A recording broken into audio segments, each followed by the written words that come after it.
Hey guys, my name is Matt Johnson. I'm a wedding cinematographer, and I've been shooting with this, the Glidecam HD-4000, for about 5 years now. It's been with me through shooting with my Canon 7D, with my Sony FS100, and now my Sony a7S II, and it's still going strong. At weddings, my camera is on this thing 80% of the time.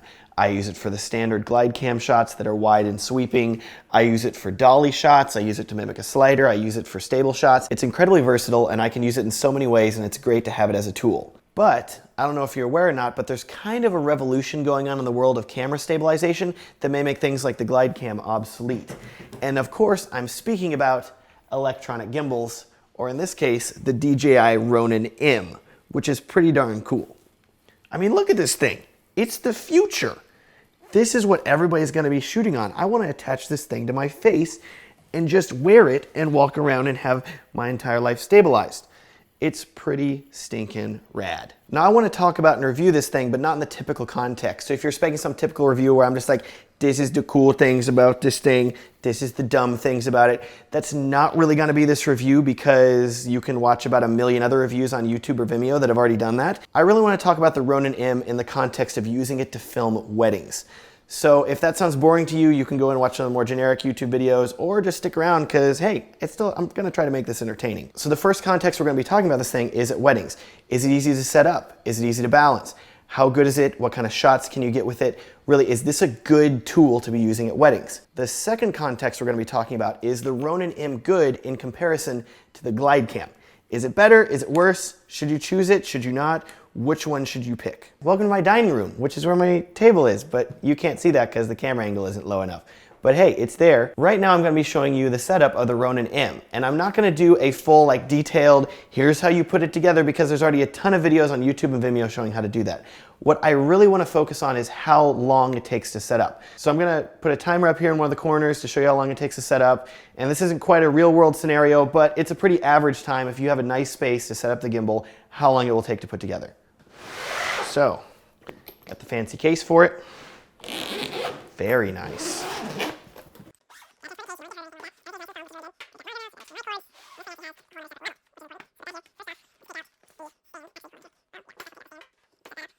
At this point, the Ronin is pretty much put together, but we still need to add the camera and the plate to the camera, so we're going to do that now. Just like if I was shooting an actual wedding or something like that, I have a base plate currently on the camera that I'm using, a Manfrotto quick release plate, which you can see right here, ta-da. But we need to take that off because that is not compatible with the DJI base plate. And you may say, well, Matt, why don't you get a adapter for it and just get a quick release plate so you can put the Manfrotto adapter onto the Ronin-M and then you don't have to use a new base plate. Well, what I will tell you, the reason that I have not done that is because if you are using an a7S II with a battery grip and you attempt to then put it onto a quick release plate from Manfrotto onto the Ronin-M, it makes the camera too tall to actually fit onto the Ronin-M. Believe it or not. So it is incompatible to use a a7S II with a battery grip with a quick release plate for Manfrotto with the quick release plate adapter on a Ronin-M. It is too tall, it will not work, it'll just flop over. You cannot get the right distance to balance the gimbal properly. So the only way to do it is you either need to only use the Ronin-M's base plate, which means detaching my Manfrotto base plate, putting the Ronin-M base plate on it and putting it on the camera, or you need to actually remove the camera's battery grip, place one battery inside it, put the little battery cap back on, then still reattach the Manfrotto base plate and then put it on the Ronin-M. There's no way to have a battery grip and use a quick release plate with the Ronin-M. Believe me, I've tried. I bought one. I had to return it. It was terrible. Now that we've done that, let's continue attaching the base plate here.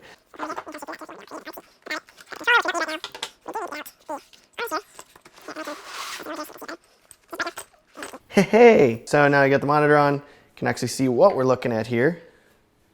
And everything is now set up. That's how you set up the Ronin-M, and this was the approximate time that it took to set up. Now let's compare that to the Glidecam. Here is my Glidecam HD-4000 that I've owned for about 5 years now or so. This is already put together because I really don't ever take it apart for transport unless I'm flying. There's really no need to ever take it apart. I can just throw it in the back of a car and be ready to go. But for the sake of this video, I will dismantle it and show you how long it takes to put it together.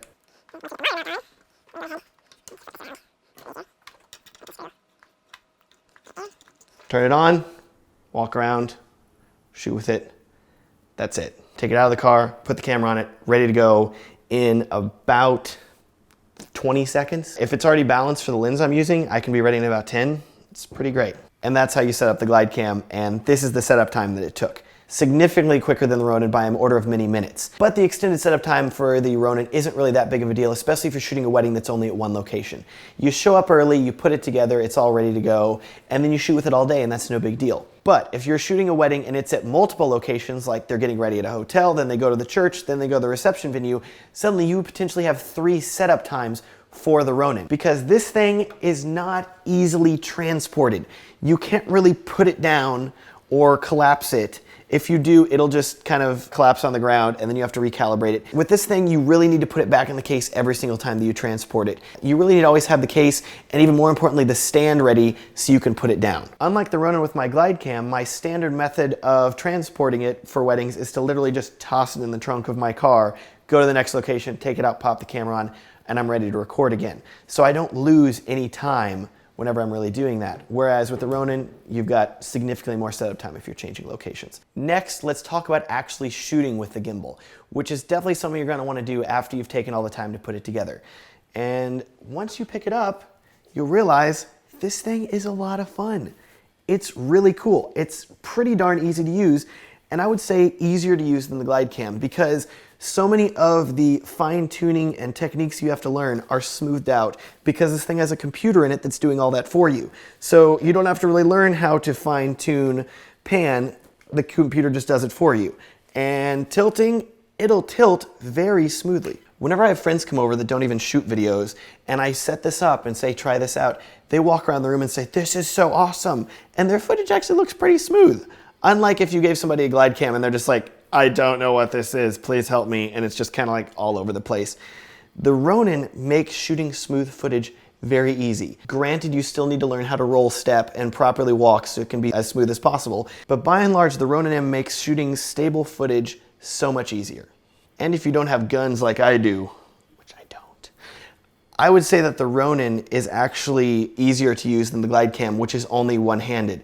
This thing, it's spread across 2 hands, so it's a little easier to hold. The trade-off is that because your arms are spread out pretty wide, it's easy for them to get tired quickly. Of course, you can switch to single-handed operation or even briefcase mode, but whenever you do that, you are ending up with just as much arm strain on your arm as you would with a Glidecam. And while I will say that's definitely easier to execute beautiful tilting shots with the Ronin versus the Glidecam, I can't help but feel that I'm a little less connected to the camera than I am with the Glidecam. And I realize that's kind of an ephemeral thing, but with the Glidecam, both hands are on it, and every little movement that I make is adjusting the camera. Whereas with the Ronin, I'm making like a good amount of moves here and it's not adjusting it at all, which can be nice, but I really do like the tactile feel that the Glidecam gives me and the fine-tuned control that I get with it versus the Ronin. And I realize that that can be adjusted in the settings, but it still doesn't quite feel the same as the Glidecam. Another thing you should be aware of is that the height of your camera on the Ronin is quite low. So right now at normal chest height, the Ronin is at my belly button about, so I'm getting some nice lower shots, but if I want to get any sort of shots of people's faces or heads, I want to put a tighter lens on it and get some tighter head shots, I have to raise it way up here to get it to head level, and whenever I do that, it results in my arms getting really tired really quickly. You try holding your hands over your head for an extended period of time, not even holding anything. It's not fun. With this thing, I got maybe another like 10 seconds here before I collapse on the ground. Now compare that to the Glidecam, which I'm holding at about the same level as I was the Ronin, but because the Glidecam moves the camera up higher, it's now at about head level, which is something that I really like to prioritize in my wedding films. I prefer to focus on faces, especially if they're smiling, laughing, having a good time.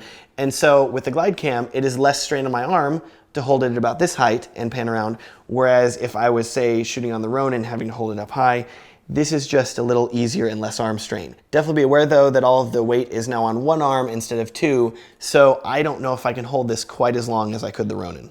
One of the things I really like to consider whenever I'm buying any new piece of gear is, does it help me capture better footage? For example, I bought a monopod whenever I wanted to capture more stable shots and still be able to move around quickly. And I bought a slider whenever I wanted to capture smooth dolly movements. And I bought a Glidecam whenever I wanted to capture smooth sweeping movements and dolly movements and stable shots and a ton of other stuff, which is why I use it all the time. But whenever I consider the Ronin, that's kind of where it starts falling apart for me, because I cannot really capture better shots with this than I can with the Glidecam. And what I mean by that is that both the Glidecam and the Ronin are really two sides of the same coin, and both are really capturing the same thing. One is analog, one is digital, but whenever it comes down to it, the shots are very similar.